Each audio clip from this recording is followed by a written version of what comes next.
Hi all, hope everything is fine. Most of us would come across this quote that all glitters are not gold.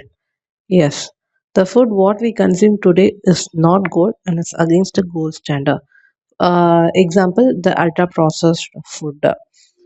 So this ultra processed food is rapidly rising in the Indian market.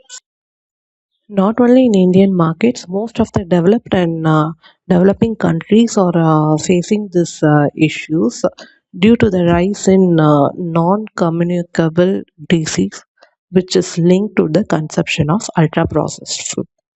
So now let us see in simple terms what is the processed and ultra-processed food. In both categories, the processing is altered. In both category, the food's natural state is being altered due to increase in shelf life and it for its safety. In processed food, the food is freezed, canned, dried, and finally salt, sugar, or oil is added. Now, what happens in ultra processed food?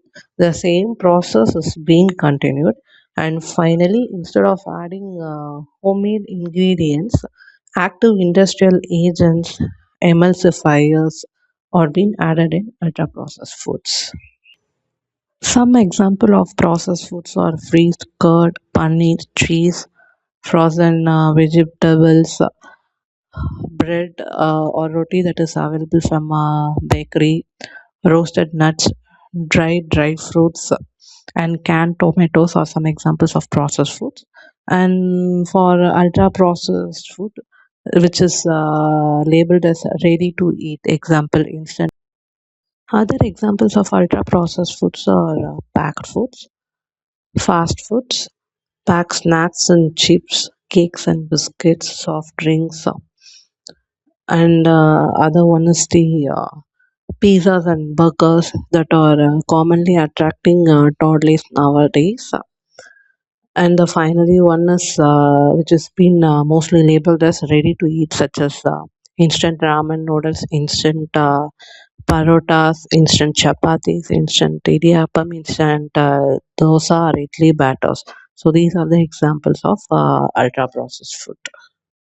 The other ways to identify ultra processed foods are with the help of the date of manufacturing.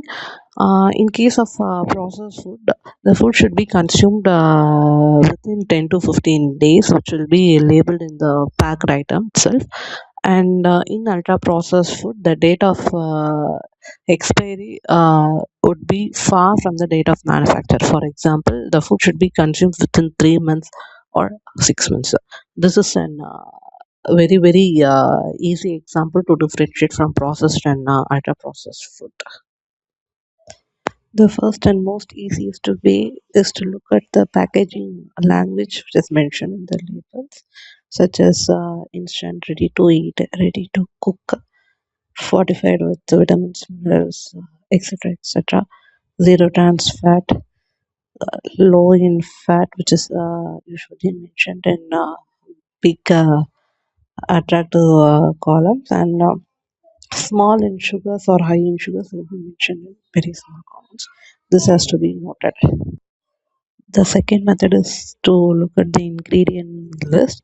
If the list is long and it's unfamiliar, for example, if its list contains five unfamiliar names plus additives, it's confirmed it's an UPF.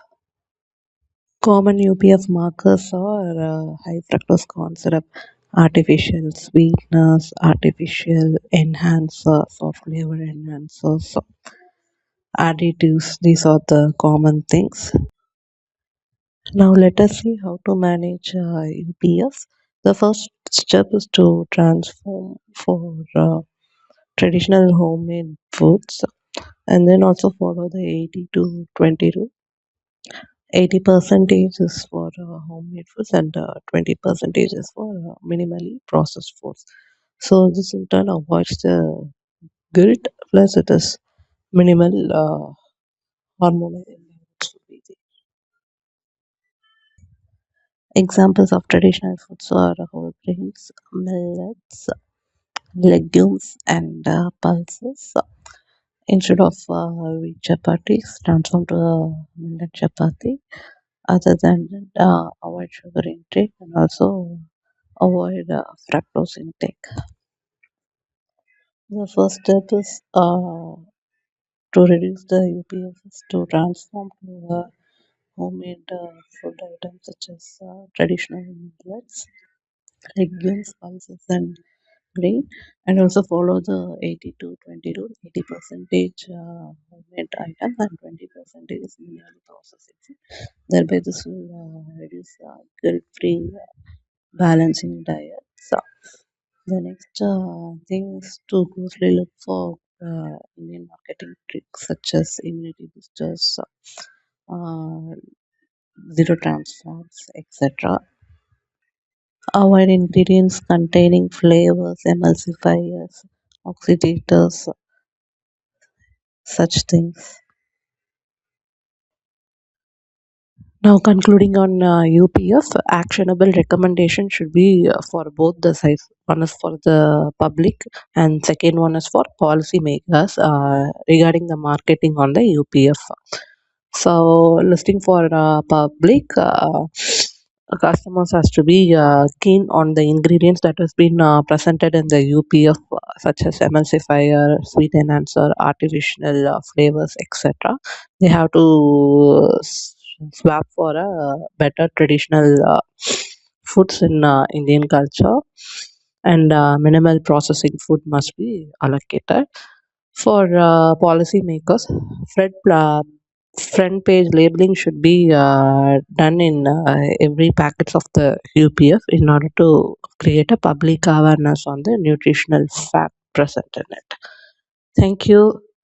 And finally, concluding,